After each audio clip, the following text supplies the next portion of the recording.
या देवी सर्वभूतेषु शक्तिरूपेण संस्थिता नमस्तस्यै नमस्तस्यै नमस्तस्यै नमो नमः। आज मैं परम ब्रह्म परम शक्ति माँ दुर्गा उनकी शपथ लेता हूं, उनकी कसम खाता हूं कि आजीवन मैं इन भ्रष्टाचारियों के खिलाफ आवाज उठाऊंगा। आज बहुत दुख के साथ मुझे कहना पड़ रहा है, मैं कोडरमा की जनता से ये पूछना चाहता हूं कि आपका दुख जब मेरा दुख बन जाता है तो क्या मेरा दुख आपका दुख नहीं बनता? यहां के उन दलाल पत्रकारों से पूछना चाहता हूं जो चंद रुपए के लिए अच्छी खबरों को छिपा देते हैं, गरीबों को लूटते हैं, उसके बाद कुछ ऐसे दलाल पत्रकार हैं जो न्यूज छाप रहे हैं मेरे बारे में, जिन्होंने सबसे पहले तो मुझे बहुत आगे उठाया, अरे डॉक्टर साहब आप आगे बढ़िए ना, हम आपके साथ हैं। लेकिन जैसे ही वो क्या बोलते हैं, जिला मुख्यालय के सर्वोच्च पदों के दलाल हैं, उनके मालिक पे उंगली उठ गई तो वो मेरे बारे में उल जुलूल लिख रहे हैं। मेरे पास पूरा व्हाट्सएप चैट भरा पड़ा है उनके कारनामों का। है हिम्मत पत्रकारिता करने की तुम्हारे अंदर तो सच दिखा के दिखा, दलाली बंद कर। मैं यहां सौगंध खाता हूं कि कोडरमा के एक भी पत्रकार को आजीवन मैं कभी भी कोई इंटरव्यू नहीं दूंगा। आजीवन। एक दिन वो भी आएगा जब तुम तड़पोगे कि मेरा इंटरव्यू ले ले। मैं बोल रहा हूं, आज याद रखना, इस वीडियो को याद रखना। जो तमाशबीन होकर के, सब मुखर होकर के देख रहे हैं तमाशा कि पूरा भ्रष्टाचार का आलम है और मेरे साथ इतना गलत हो रहा है, जो खुद को चतुर्थ स्तंभ कहते हैं डेमोक्रेसी के, कुंतलेश पांडे, गेट वेल सून। तुमने अगर मेरे बारे में कुछ भी लिखा, उल जलूल बात की, तो तुम्हारे सारे काले कारनामे मेरे पास पड़े हुए हैं। बीच में आए हो तो अब सुनना पड़ेगा तुम्हें, ठीक है? तो अपने लैंग्वेज को संभाल के रखना, ठीक है? ये जो न्यूज बेच करके पैसा कमाते हो वो सारा मैं निकाल दूंगा। अब दुश्मनी तो दुश्मनी सही।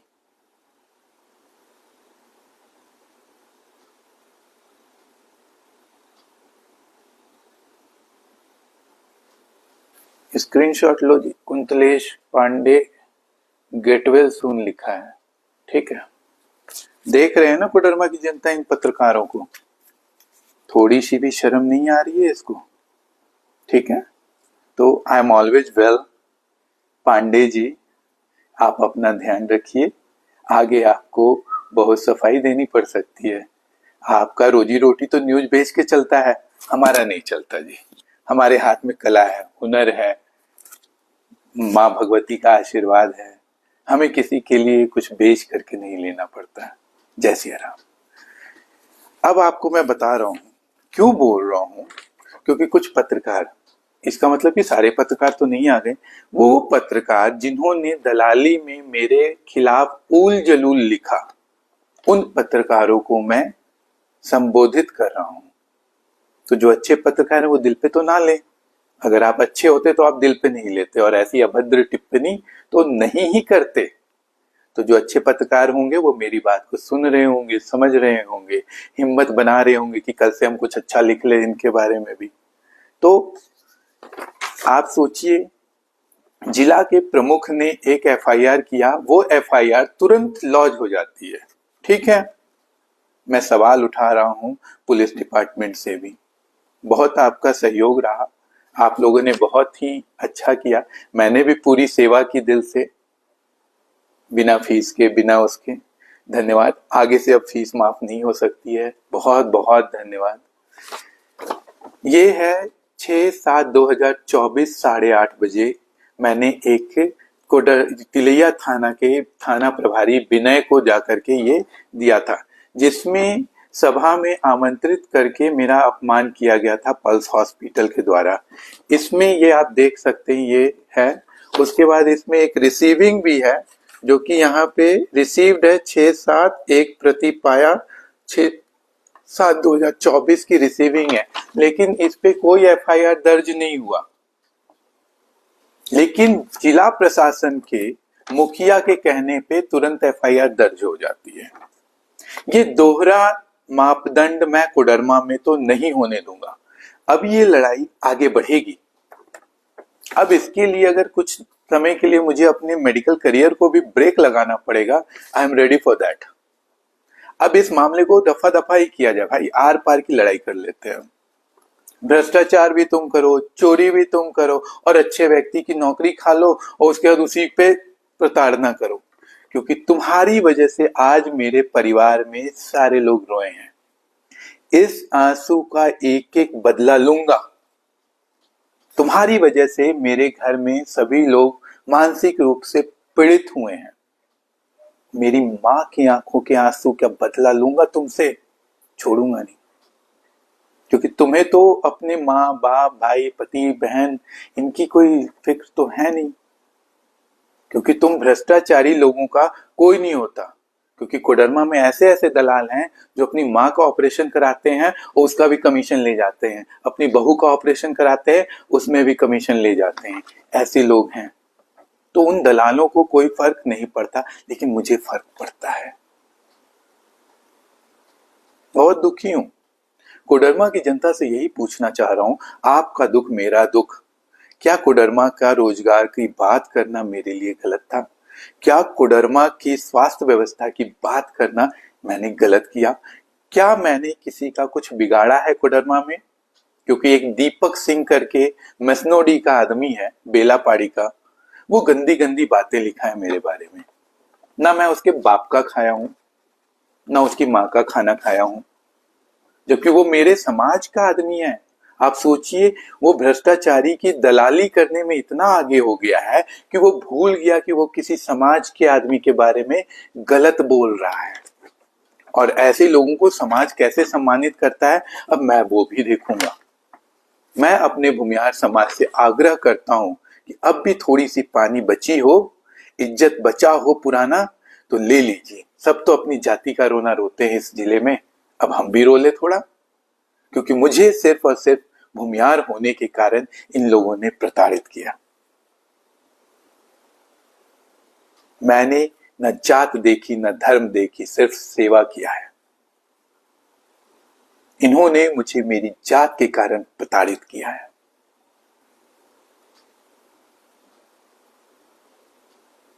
हम तो राम को भी मानते हैं, कृष्ण को भी मानते हैं, हमने तो जात का कोई फर्क ही नहीं देखा।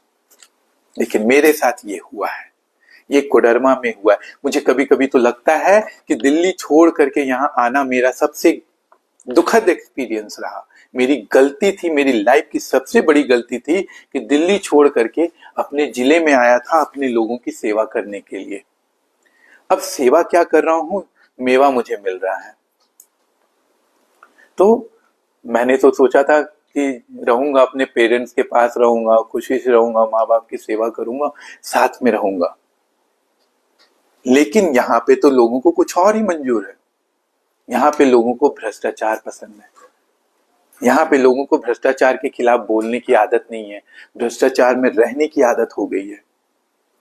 न पानी की व्यवस्था, न बिजली की व्यवस्था। कोई एक आपके लिए बोला तो उसके पीछे लोग पड़ गए हैं, लेकिन लोग उस दलाल पत्रकार के पोस्ट पे लाइक करते हैं और फिर पूछते हैं कि डॉक्टर साहब आप मेरी शादी में क्यों नहीं आए थे? अरे तू डिजर्व नहीं करता है डॉक्टर साहब के चरण अपनी पार्टी में भाई।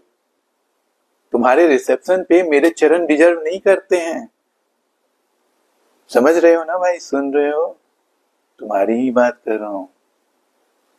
तो ऐसे दोगले चरित्र के लोगों के साथ मैं कोई संबंध नहीं रखता हूं।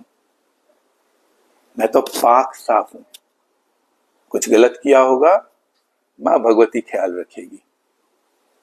लेकिन आशा करता हूं कि जो भी चीज मेरे साथ हो रही है, अगर कोडरमा की जनता में कोई भी मुझे सुन रहा है तो इस पोस्ट को शेयर कीजिए।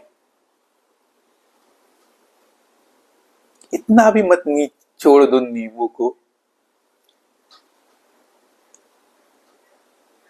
आगे भी लगा रहूंगा सूर्य सिंह राठौर, आगे भी लगा रहूंगा, सेवा भाव से लगा। मिला क्या? मिलेगा, मिलेगा, भगवती देगी, भगवती देगी, इसकी बात की चिंता ना करें कोई। हमें तो पॉलिटिक्स करने थोड़ी आए थे भाई, हमने पॉलिटिक्स करने थोड़ी आए थे। इस जिले में भ्रष्टाचारियों ने मुझे गलत तरीके से नौकरी से हटाया, अपने भ्रष्टाचार को कायम करने के लिए। जिला प्रशासन का, सदर प्रशासन का मुझ पे दबाव था कि मैं उनके आयुष्मान के घोटाले में, जननी शिशु सुरक्षा के घोटाले में मैं चुप रहूं, साथ दे दूं। मैं नहीं दिया, नहीं दे सकता। क्यूरेस्टा हॉस्पिटल के साथ इनके काले कारनामों को छुपा के रखूं, नहीं कर सकता। मैं नहीं कर सकता तो नहीं कर सकता। ये मेरा अपना तरीका है, ये मेरा अपना हृदय कहता है कि मुझे गलत पैसा नहीं चाहिए।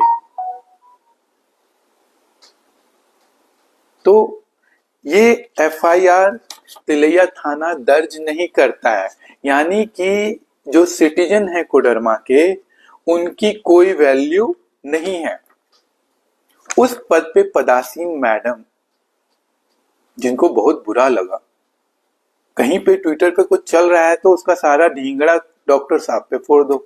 अरे भाई जाइए, आप उसको ढूंढिए, आप जाइए ढूंढिए, आपके पास तो सारी चीजें हैं। सिर्फ डॉक्टर सौरभ को अरेस्ट करवाने का शौक क्यों चढ़ा है आपको? जाइए ढूंढिए। और अगर बात में सच्चाई नहीं है तो किसी को कोई परेशान होने की जरूरत नहीं होती है।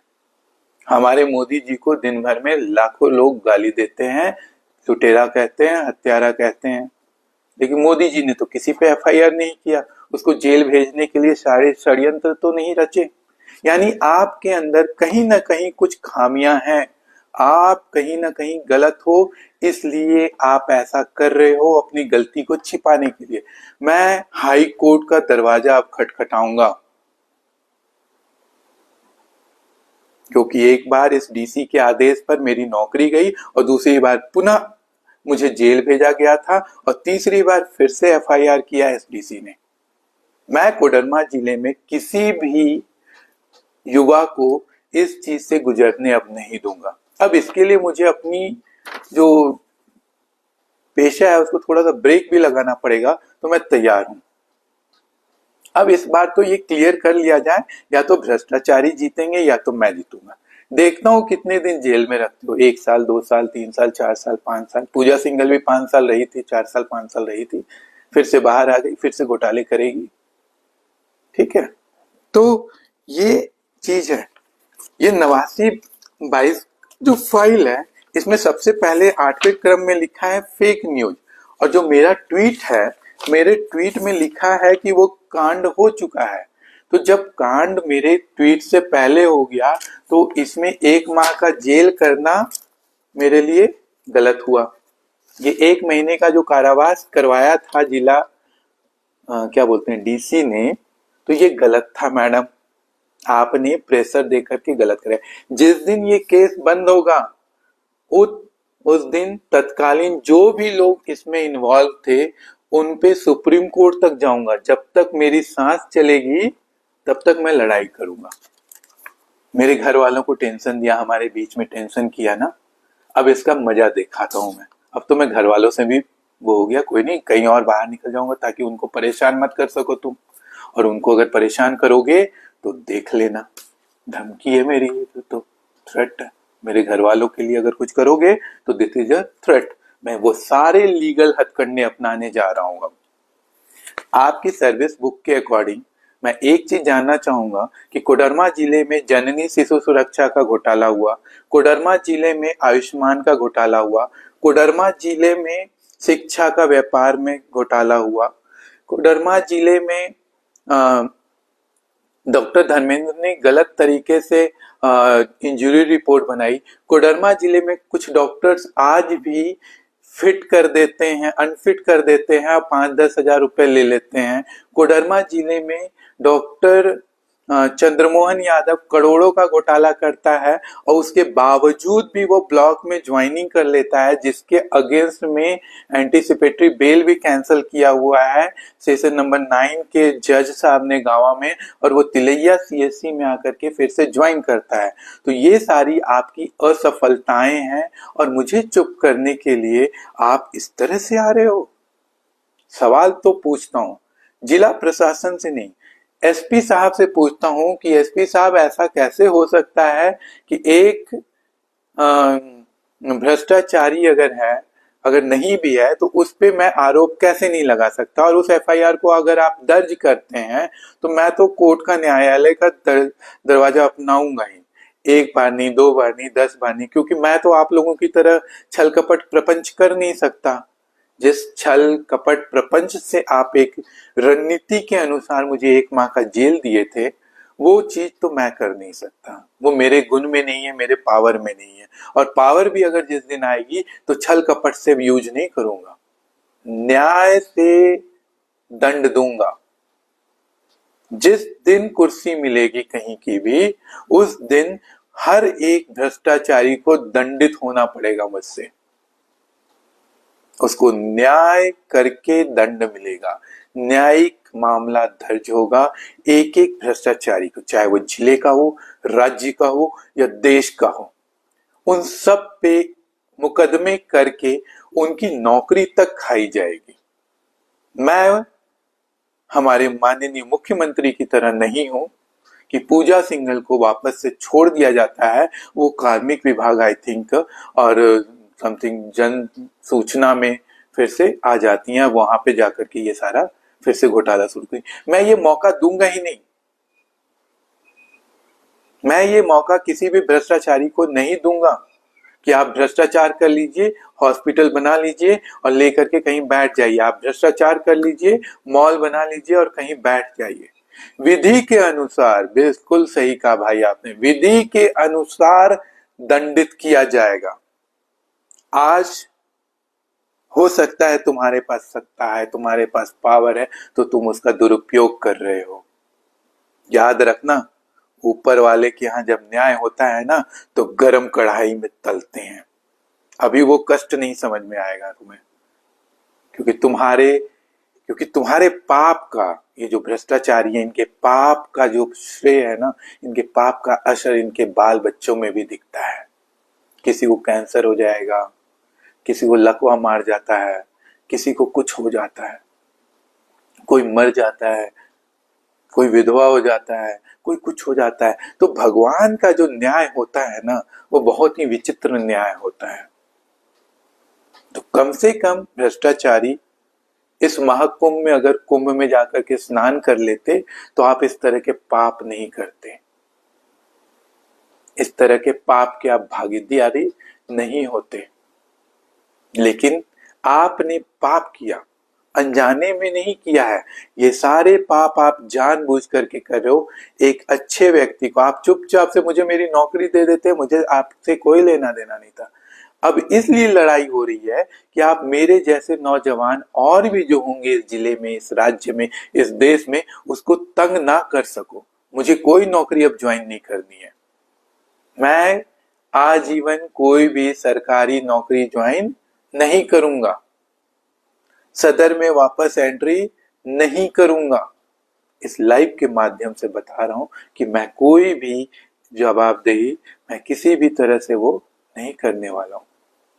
लेकिन हाँ, अब मेरी जो लड़ाई है, मेरे जीवन का एकमात्र उद्देश्य है कि जहां भी जिसके साथ अन्याय हो रहा है, इस फेसबुक लाइव के माध्यम से उन युवाओं को मैं बोलता हूं, आइए जुड़िए मेरे साथ। आज ये मेरी लड़ाई लग रही है, कल आपके साथ होगा। आज मैं स्ट्रांग हूं, कल कोई आत्महत्या करेगा। आज मैं स्ट्रांग हूं, मेरा परिवार स्ट्रांग है कहीं ना कहीं, तो सब ठीक है। कई बार तो ऐसे हादसे हो जाते हैं जिसमें कि वो बंदा भी सुसाइड करता है, उसके साथ साथ पूरा परिवार तबाह हो जाता है। कौन जानता है कल को आपके परिवार में से कोई हो। इस बात को हल्के में ना लें। मैं निकल जाऊंगा, कुछ नहीं हो सकता। मैंने कोई अपराध नहीं किया, इसलिए मुझे अपराध बोध भी नहीं है। अपराध बोध तो उन लोगों को होना चाहिए, उन भ्रष्टाचारियों को होना चाहिए, वो लोगों को होना चाहिए जो दिन भर मेरे चैम्बर में आकर के मेरे साथ चाय पीते थे और मेरे साथ दगा करते हैं। उनको होना चाहिए, अपराध बोध होना चाहिए। फोन करता हूं तो फोन नहीं उठाते ना, अरे तुम्हारे बदौलत थोड़ी बैठा हूं मैं। तो अपराध बोध हो तो इस बात को सुनिश्चित करें कि न्याय तो होगा, चाहे यहां से हो चाहे वहां से हो।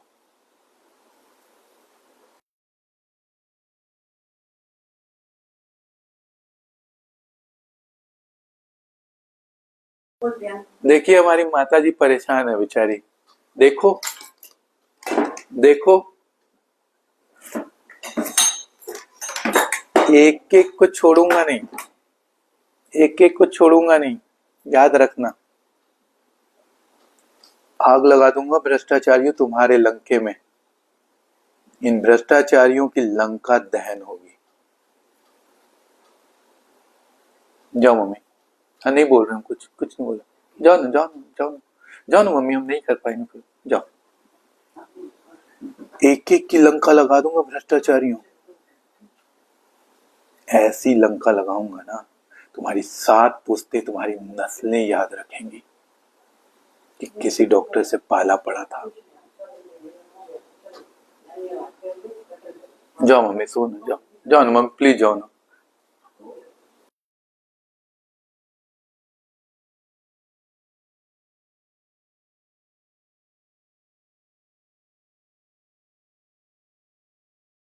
माता जी को भी नींद नहीं आ रही है। अरे हरामियों, अरे भ्रष्टाचारियों, इतना नीचे गिर गए हो, किसी की खुशी नहीं देखी जाती ना, इसीलिए चेहरे पे मनहूसियत दिखती है तुम्हारे, मनहूस चेहरा। तुम्हारी शक्लें देख लेता हूं ना दिन में तो दिन खराब हो जाता है। मेरा हंसता हुआ चेहरा देखो, अभी भी मुस्कुरा रहा हूं, क्योंकि मेरे मन में पाप नहीं है, तुम्हारे मन में सिर्फ पाप है, और वो पाप तुम्हारे पूरे 9 पुश्तों को लगेगा, नीचे तक वो पाप जाएगा। तो सबसे पहला, ये जो केस किया था मेरे ऊपर, ये फेक केस था। इस फेक केस को मेरे पॉलिटिकल करियर, अरे भैया मुझे पॉलिटिक्स नहीं करनी थी भाई, ऐसे ही डरा दिया था, मुझे पॉलिटिक्स नहीं करनी थी। 1 महीना जेल रखा फेक बना करके। कोर्ट भी बिकता है, कोर्ट भी बिक जाता है, यहाँ पे लोकल जजेस भी बिक जाते हैं। मम्मी जाओ, मम्मी जाओ।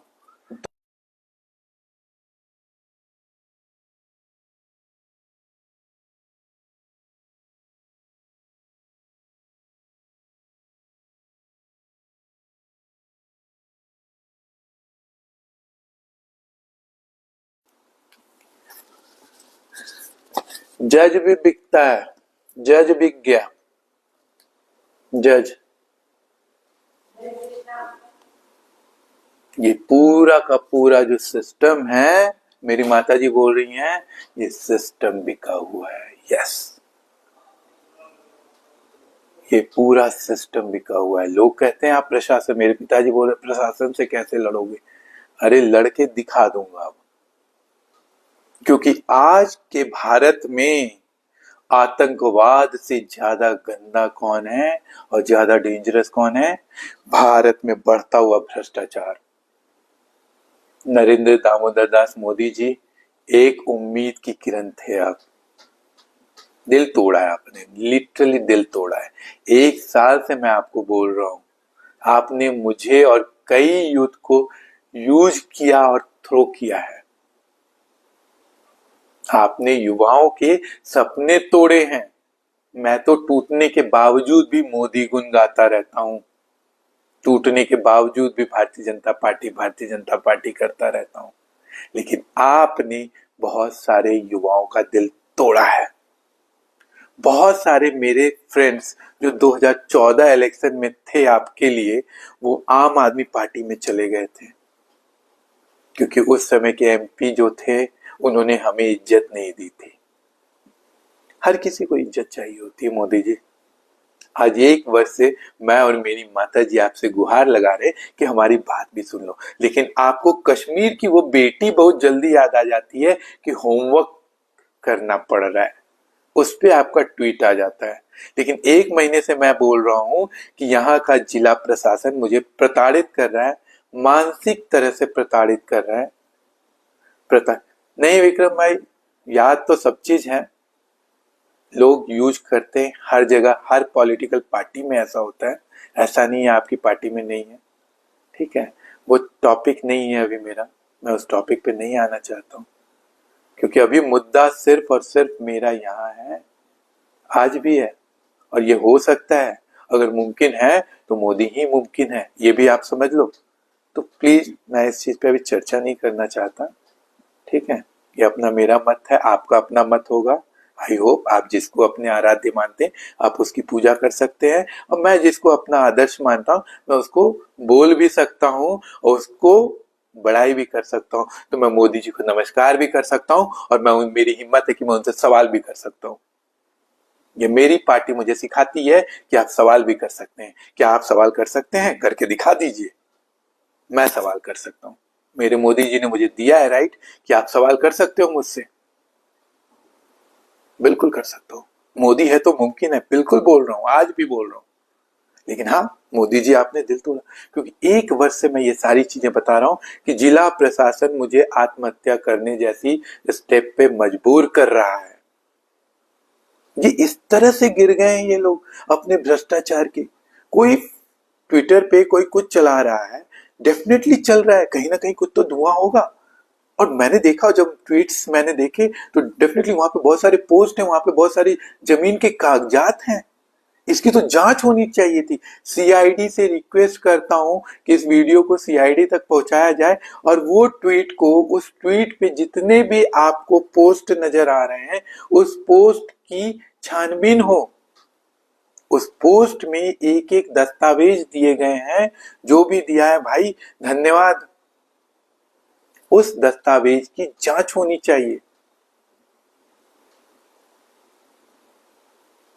अरे मैं तो फकीर आदमी भैया, न बीवी न बच्चा न शादी, तुम्हारी वजह से शादी रुक गई यार मेरी। लोग मेरा फेसबुक देख लेते हैं, पहले बोलते साला लौंडा तो जेल रह के आया, इसको लौंडी कहां से दें हम। थैंक्स टू जिला प्रशासन और हमारी विधायक मैडम, आपकी वजह से हमारी शादी ना हो रही है। लोग पूछते हैं शादी क्यों नहीं कर रहे डॉक्टर साहब, अरे शादी नहीं हो रही भैया।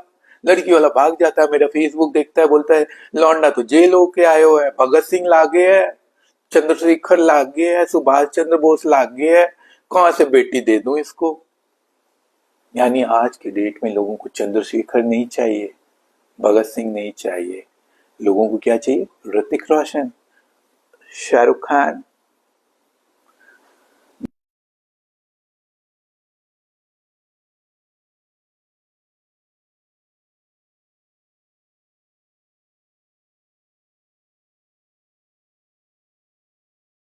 माता जी बोल रही है पानी पी ले, पानी पी ले, पानी पी रहा हूँ, लेकिन कल से मैं पानी पिलाऊंगा सबको। मैं कहीं नहीं जा रहा, कहीं नहीं जा रहा भैया, कहीं नहीं जा रहा। इसी कोडरमा में रहूंगा, और इस कोडरमा को लंदन जैसा तो मैं ही बना सकता हूँ, ये भी डन है। और अपने सारे चीजें मैं तुम्हें कैसे बता दूं? कितने मूर्ख लोग हैं जो मुझसे सवाल करते हैं, मेरी चीजों पे हंसते हैं। कितने मूर्ख हैं। देख रहे हैं, दिल पे हाथ रख के बोल, मैं झूठ बोल रहा हूँ कि? अरे नहीं झूठ बोल रहा है। हाँ रख रहे मम्मी, जाओ भाई। माता जी परेशान हो रही है, पानी पी रहा हूँ आज, कल सबको पानी पिलाऊंगा। कोडरमा की जनता से रिक्वेस्ट है, इन भ्रष्टाचारियों से आप मत डरिए। लोगों के दिमाग में ड्रिल कर दिया है कि प्रशासन से आप लड़ नहीं सकते, जीत नहीं सकते। अरे ये प्रशासन हमारे नौकर हैं, दे आर सिविल सर्वेंट। हमारे टैक्स के बदले में उनको सैलरी मिलती है हमारी सेवा करने के लिए, हमारी सेवा करने के लिए। पुलिस को पैसा मिलता है हमारी सेवा करने के लिए, हमें डराने के लिए नहीं। समझ रहे हैं आप इस बात को? आप थाना जाते हो, घर बेच देते हो, जमीन जायदाद बेच देते हो, तब भी आपका काम नहीं हो पाता है। क्यों? क्योंकि आप अपने अधिकार की बात नहीं करते हो। आज तो एंटी करप्शन ब्यूरो का नंबर दे दिया गया है, उस नंबर पे कॉल कीजिए।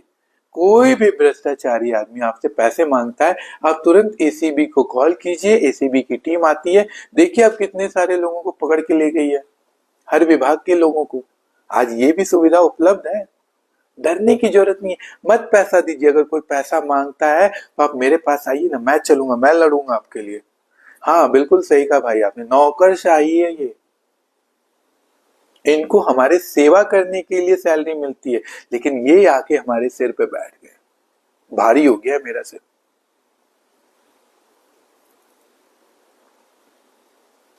ये डराते हैं आपको ताकि आप इनके भ्रष्टाचार की चीजों के बारे में कुछ नहीं बोले। वो कुर्सी बिकी हुई कुर्सी है, उस कुर्सी को ढिबरा का पैसा जाता है, उस कुर्सी को माइका का पैसा जाता है, उस कुर्सी को नगर पालिका का पैसा जाता है। इसकी जांच होनी चाहिए।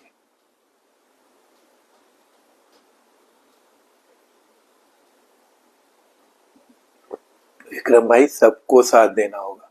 यहाँ पे अगर आप पार्टी देखोगे तो आप मेरा साथ नहीं दे पाओगे। यहाँ पे पार्टी की बात ही नहीं, यहाँ पे कोडरमा के हित की बात है, यहाँ पे कोडरमा के लोगों की बात है। मैं तो बोलता हूँ, आप जिस पार्टी से हैं, मैं जिस पार्टी से हूँ, कोई और पार्टी से है, सब मिल करके कोडरमा के हित के लिए भी कार्य कर सकते हैं। लेकिन क्या कीजिएगा, सबके मन में जहर भर जाता है। हम तो वैसा कोडरमा चाहते हैं जहां पे 10 पार्टी मिल करके एक साथ, अगर विपक्ष में भी बैठे हैं तो मिल करके कोडरमा के सुंदर भविष्य की बात कर सकें। हम उनमें से हैं, हम उनमें से नहीं है कि आप जिस पार्टी से हम उनको गरियाने लग जाए, हम उस पर झगड़ा कर दे। कोई बात नहीं है, कोई नहीं। सबका अपना अपना मतभेद होता है, मनभेद होता है, अपने जगह पे होता है। हमारा आपकी हो सकता है, आपका मेरा हो, लेकिन जब कोडरमा के हितों की बात आती है तो सबको मजबूती के साथ सामना करना चाहिए। सिर्फ मैं क्यों लड़ूं, आप भी आइए मेरे साथ, क्योंकि कोडरमा को रोजगार चाहिए, कोडरमा को अच्छी सड़कें चाहिए, कोडरमा को भारत में एक चिन्ह चाहिए। जो चीजें मिल, झारखंड को सोचिए, हमारे यहाँ खनिज संपदा इतनी है जो कि फ्री में दूसरे स्टेट वाले ले जाते हैं और अपनी जगह पर प्रोसेस करते हैं। कुछ लोग जो है माइनिंग माफिया हैं, वो मेरे पीछे लग जाते हैं। मैंने तो उनकी भी बात नहीं की। तो यहाँ पे कोडरमा में बहुत खनिज संपदा है, हमारे झारखंड में खनिज संपदा है। उस चीजों को हमें भी भैया दोनों मैडम ने ब्लॉक करके रखा हुआ है, क्या करें। पार्टी भी अगर कोई हित की बात करती है तो मैं उनका सम्मान करता हूं, लेकिन पार्टी के लोगों को आगे आना होगा, कोडरमा के हित की बात करनी होगी, काम करना होगा उसके लिए। बहुत बार क्या होता है, हम पुराने इमेज को लेकर के बैठ जाते हैं, और सही बात है, आप भी बैठ सकते हैं, हम भी बैठ सकते हैं, कोई भी बैठ सकता है। लेकिन आज इस लाइव के माध्यम से मैं यही मैसेज देना चाह रहा हूं कि मेरे साथ जो भी यहाँ के भ्रष्टाचारी लोग कर रहे हैं, बहुत गलत कर रहे हैं। और जो लोग इसमें सपोर्ट कर रहे हैं या उसमें लाइक कमेंट शेयर कर रहे हैं, वो और गलत कर रहे हैं। क्योंकि पाप करने वाला से ज्यादा पापी देखने वाला होता है। जिस प्रकार से भीष्म पितामह को हजारों असंख्य बाणों की सैया पे सोना पड़ा था, क्योंकि वो महापापी थे। दुर्योधन को एक बार जंगा उखाड़ दी, उसके बाद मर गया, खत्म, पापी अंत, महापापी भोग रहा है। तो मैं आशा करता हूं कि आप लोग समझिए मेरी बात, और मीडिया कर्मी जिनको लगता है कि मेरी बातों से आप सहमत हैं, कृपया करके इस तानाशाह भ्रष्टाचारियों की कमर तोड़ दीजिए। आपको कहीं पे भी किसी से कुछ मांगने की जरूरत नहीं होगी, आपको इतनी टीआरपी मिलेगी कि आप पैसे नहीं संभाल पाओगे। ये आपको पैसे भी देते हैं तो दलाल कहते हैं। तो ऐसे लोगों से बचिए, ऐसे लोगों से दूर रहिए, क्योंकि एक दलाल पत्रकार जो शुरू में तो मुझे बहुत अच्छे से सारी मदद कर रहा था, वो आज मेरे बारे में गंदी बातें लिखता है, सिर्फ और सिर्फ जिला प्रशासन के सहयोग करने के लिए। शर्मनाक है, तुम्हें शर्म आनी चाहिए, तुम्हें शर्म आनी चाहिए थी। चलिए, शुभ रात्रि, जय हिंद, जय सिया राम, राधे राधे। आपका कल का दिन शुभ हो, मंगलमय हो और ये वीडियो मोदी जी तक पहुंच जाए। हो सकता है मोदी जी ही कुछ कर दे। Modi ji please please please, मैं नहीं चाहता कि मेरे जैसा युवा सुसाइड करे, मेरे जैसा युवा अपने पद से भ्रमित हो जाए, मैं नहीं चाहता मेरे जैसा युवा कुछ गलत स्टेप ले।